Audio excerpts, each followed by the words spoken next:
मतलब कुछ भी क्वेश्चन लिखो जो कल मैंने कराया था उसी तरह का लिखो। The digits of a positive integer, digits of a positive integer having 3 digits are in AP and their sum is 15.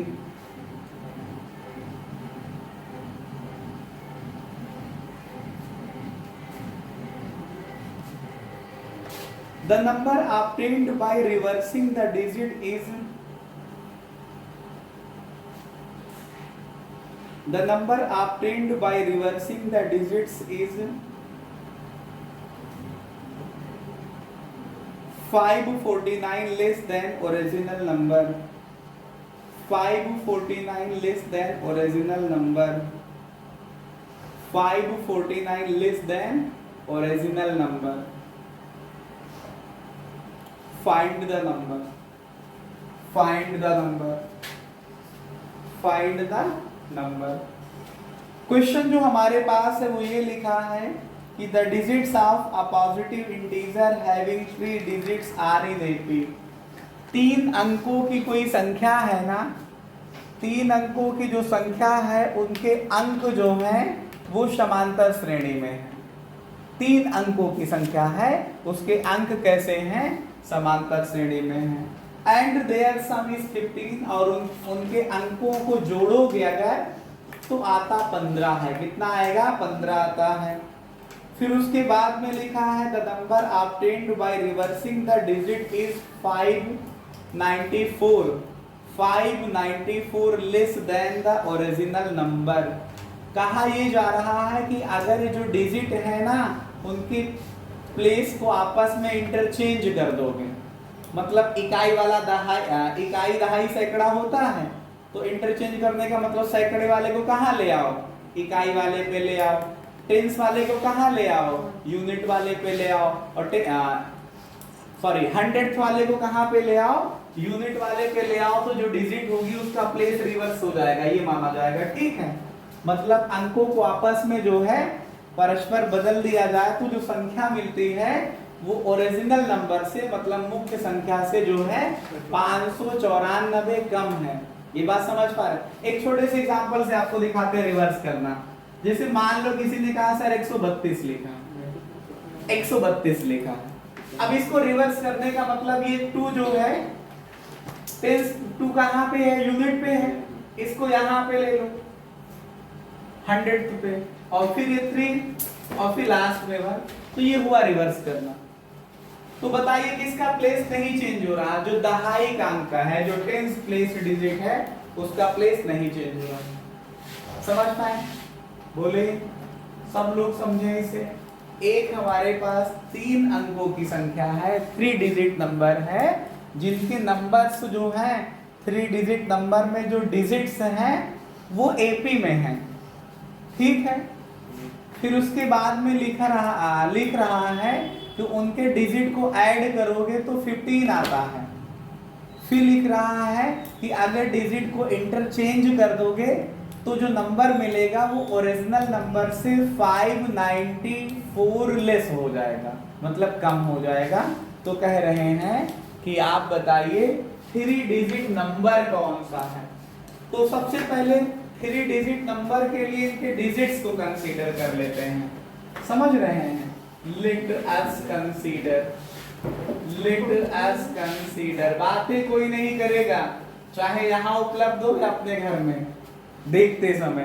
Concentrate होके इसको सीखोगे तब आएगा समझ में। Let us consider digits of 3 digit number। Let us consider digits of 3 digit number। मैंने क्या कहा कि 3 अंकों की जो संख्या है उसके अंक को मान लिया। कैसे मान लिया कि यूनिट प्लेस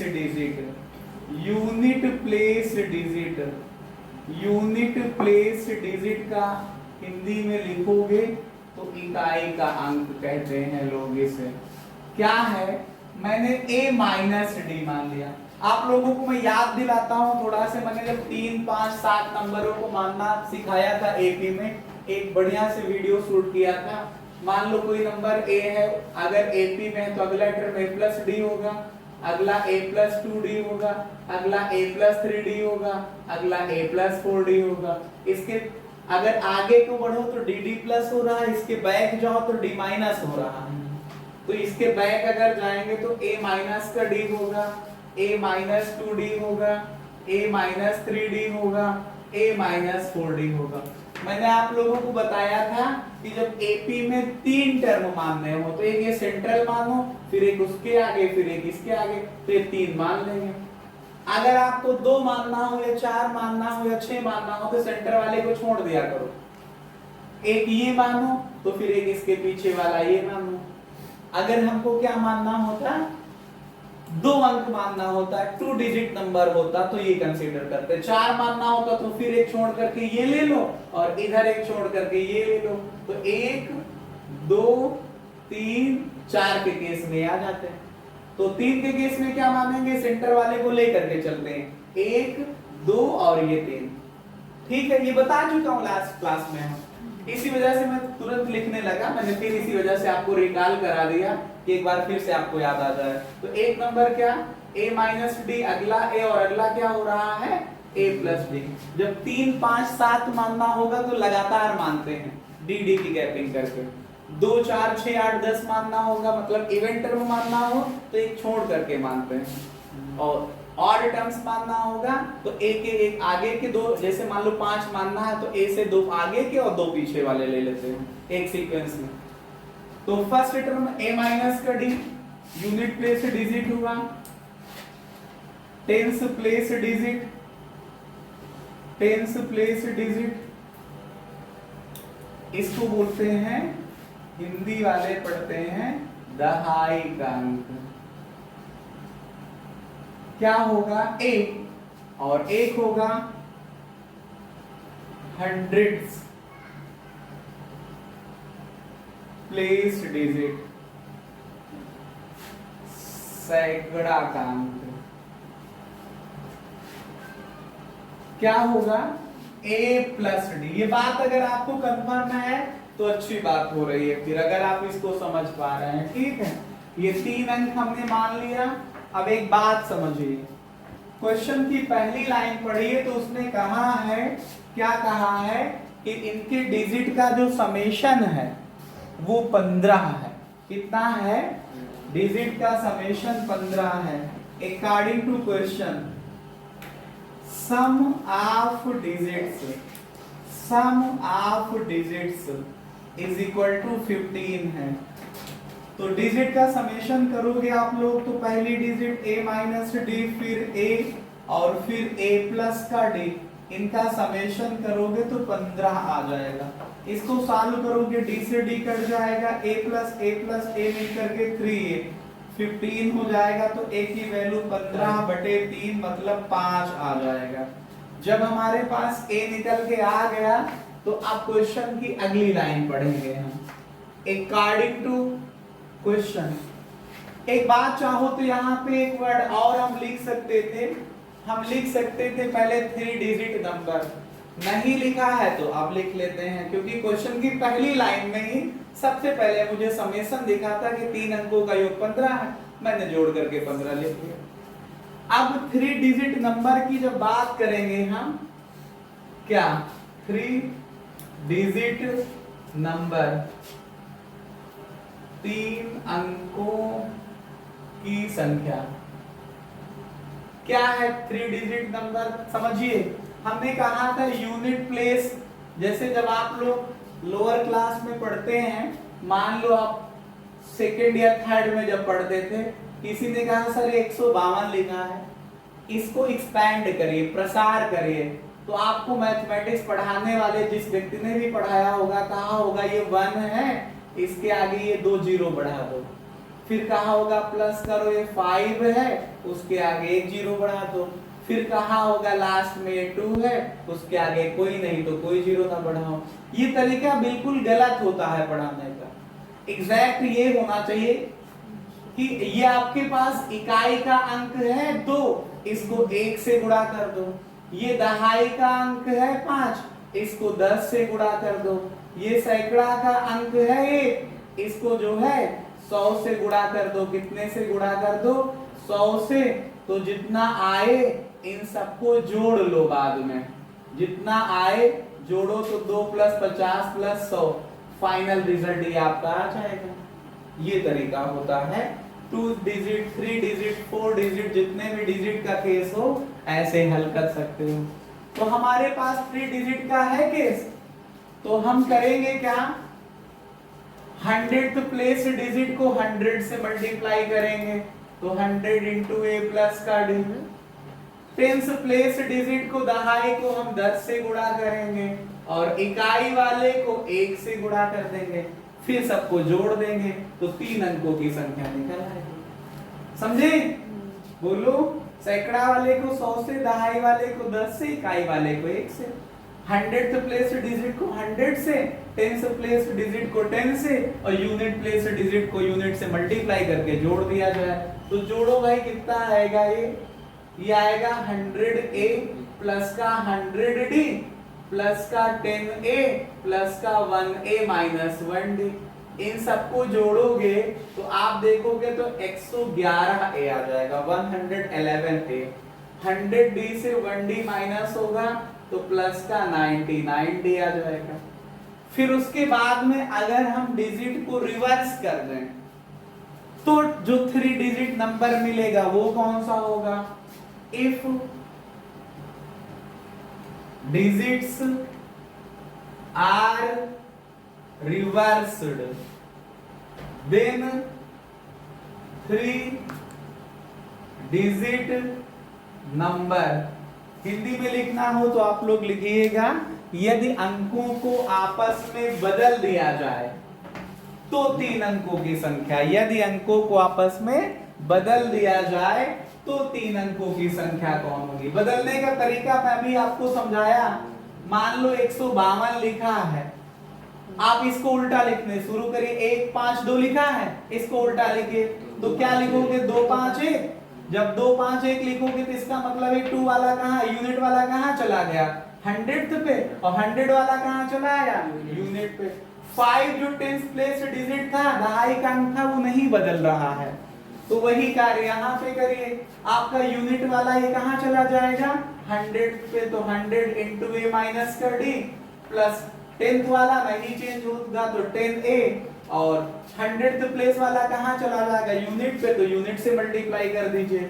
अब इसको सॉल्व कर लीजिए आप लोग, तो 100a माइनस का 100d प्लस का 10a और प्लस का 1a प्लस का 1d। सॉल्व करो, इन तीनों को ऐड करो तो 111a, इन दोनों को सॉल्व करो तो 99d आ जाएगा। अब अकॉर्डिंग टू क्वेश्चन, जो क्वेश्चन लिखा था उसमें लिखा था कि जब आप डिजिट्स को रिवर्स करते हैं तो जो 2 डिजिट नंबर, 3 डिजिट नंबर होता है, 3 अंकों की संख्या होती है, वो ओरिजिनल नंबर से कम है 594। कितना कम है? 594। तो अकॉर्डिंग टू क्वेश्चन, बात समझिएगा ये पे, ये डिजिट को रिवर्स करने पे नंबर आया और ये नंबर आपका ओरिजिनल नंबर है, तो डिजिट को रिवर्स करने पे जो नंबर आता है वो ओरिजिनल नंबर से क्या है? 594 या 594 कम है।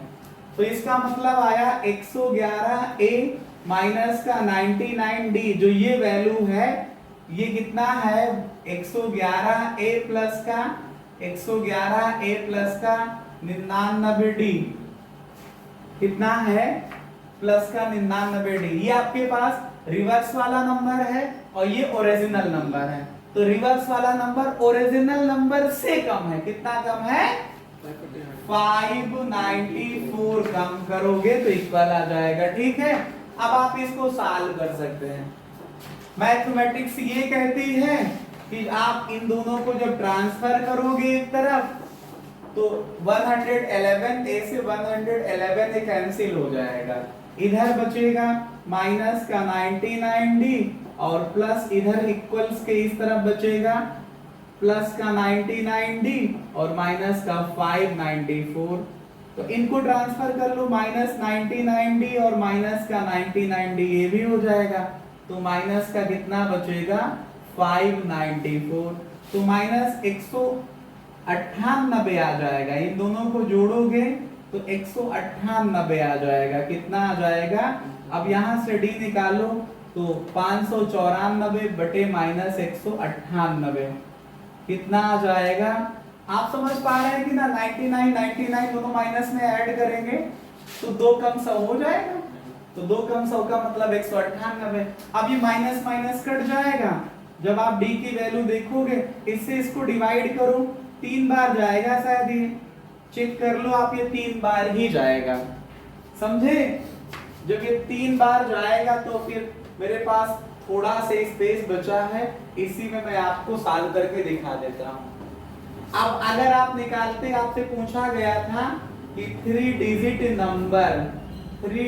नंबर हिंदी में लिखना हो तो 3 अंकों की संख्या कौन सी थी 3 डिजिट नंबर, पढ़िए 111A + 99D था, तो 111A + 99D था, 3 अंकों की संख्या।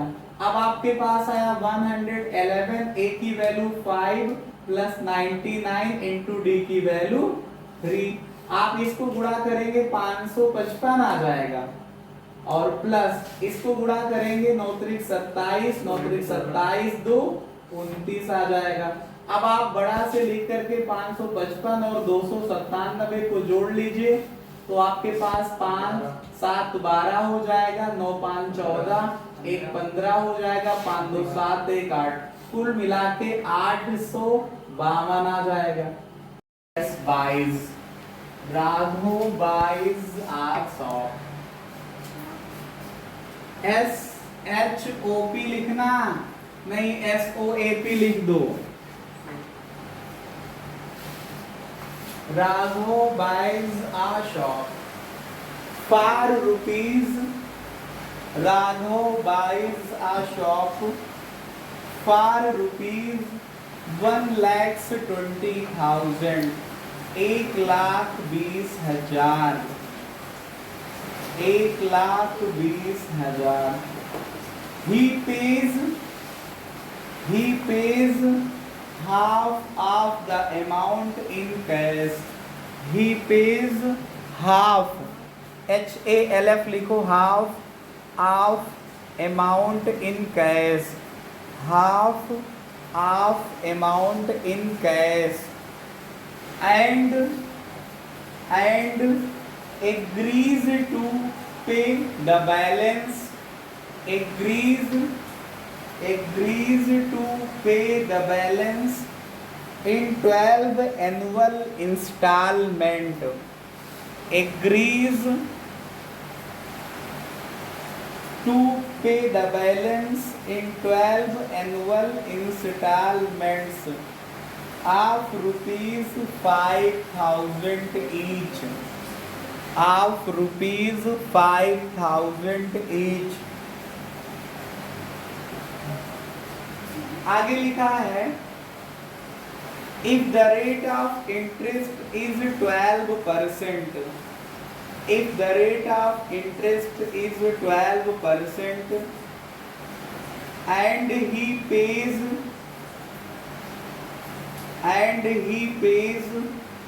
with the installment,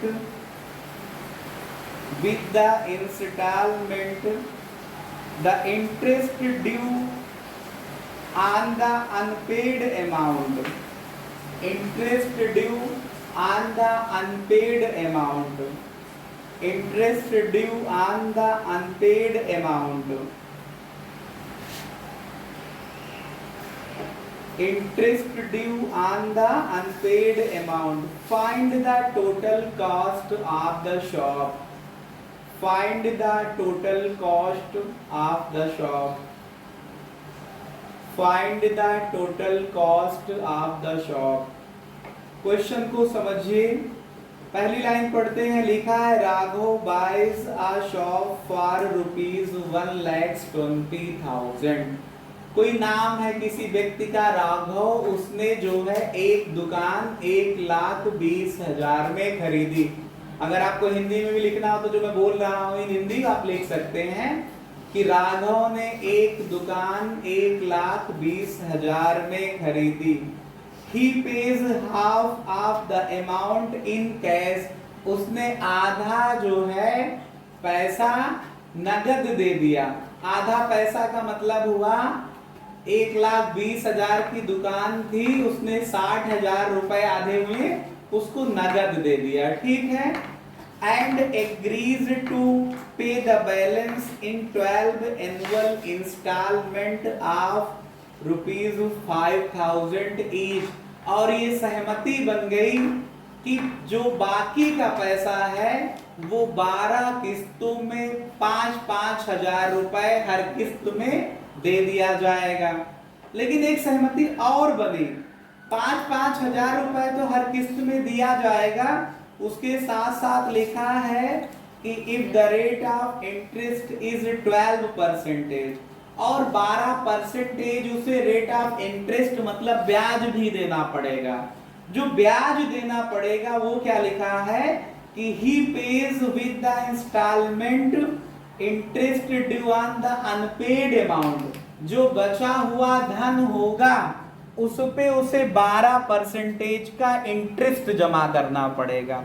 जैसे उसने 60,000 रुपए दे दिया पहली किस्त, जब शुरू होगी तो 5,000 रुपए तो देगा ही देगा और 60,000 जो बकाया है उसका भी 12% इंटरेस्ट देगा।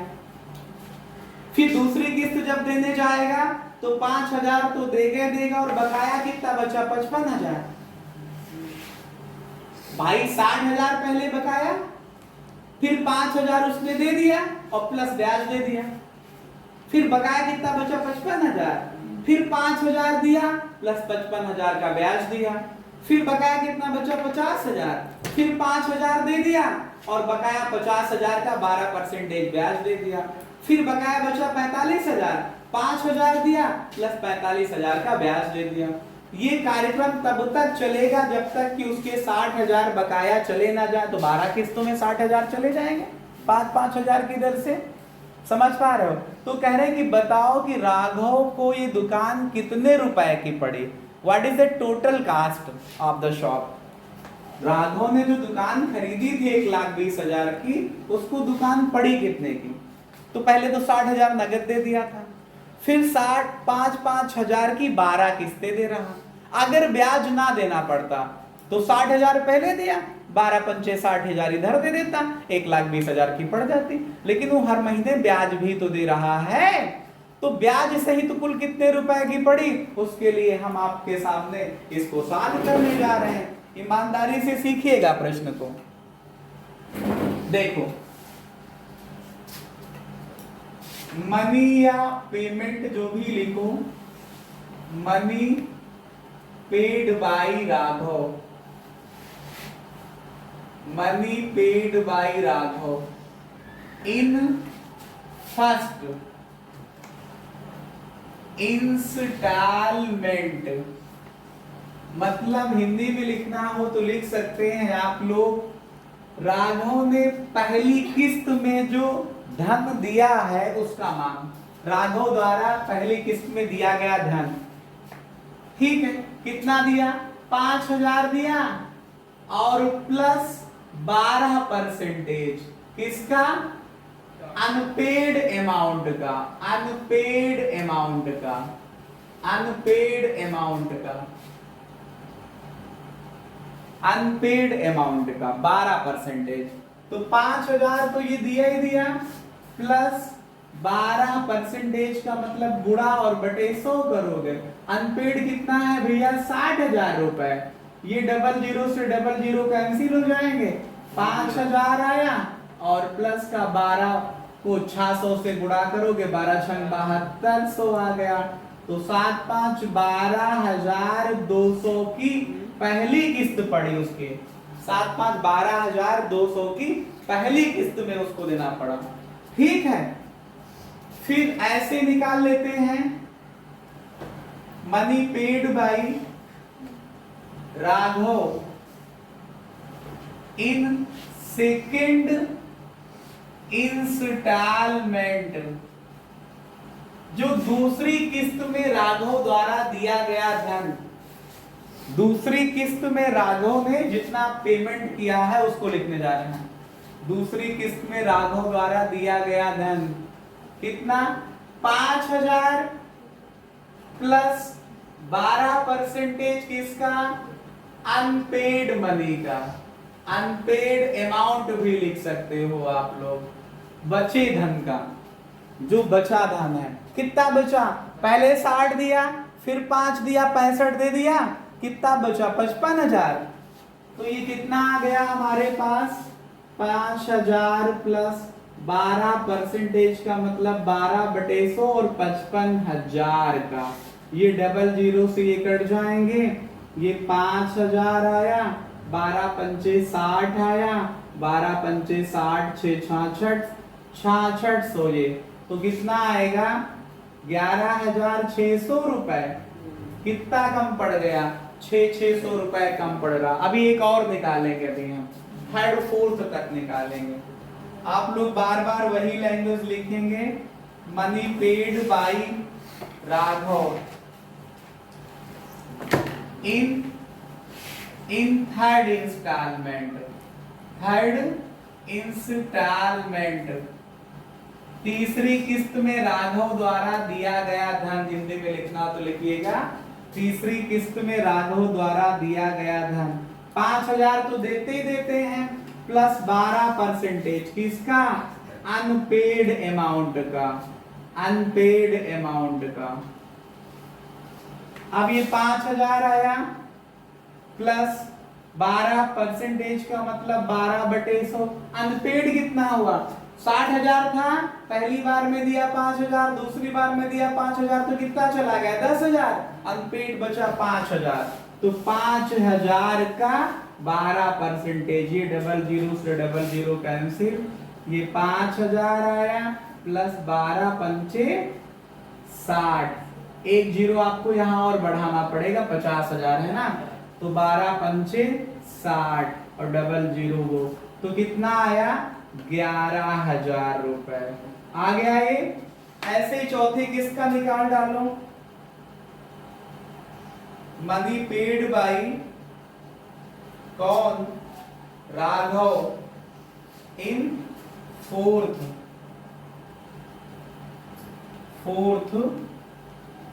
इंस्टॉलमेंट, चौथी किस्त में। चौथी किस्त में राघव द्वारा जमा किया गया धन कितना हुआ, 5,000 तो देते देता है, प्लस 12%। अनपेड अमाउंट अब की आप लोगों का 45,000 बचेगा, तो 45,000 का 12% निकाल डालो, जीरो से जीरो कट जाएंगे, तो कितना आएगा, ये 5,000 आया, प्लस 12 पंचे 60 और 12 चौके 48, 48 6 54, कितना आएगा, 54, बोलो, 12 शून्य शून्य, 12 पंचे 60, 12 चौके 48, 48 से 54, 8 से 14, हाँ ठीक है। तो कितना है भाई, ये 10,400 रुपया। तो आप अगर आप पहली किस्त से देखें तो लगातार 600 कम पड़ रहा। पहली में दिया गया 12,200, उससे 600 घटा तो 11,600 आया, 11,600 में 600 घट गया, 11,000 दिख रहा, और 11,000 में 600 घट के कितना आया, 10,400। ठीक है, अब अगर आप लोगों ने इतना लिख लिया है तो ठीक, नहीं तो आप इसका स्क्रीन ले लीजिए, ठीक है, उसके बाद में इसको नोट करिएगा। ठीक, हम इसको मिटा रहे हैं।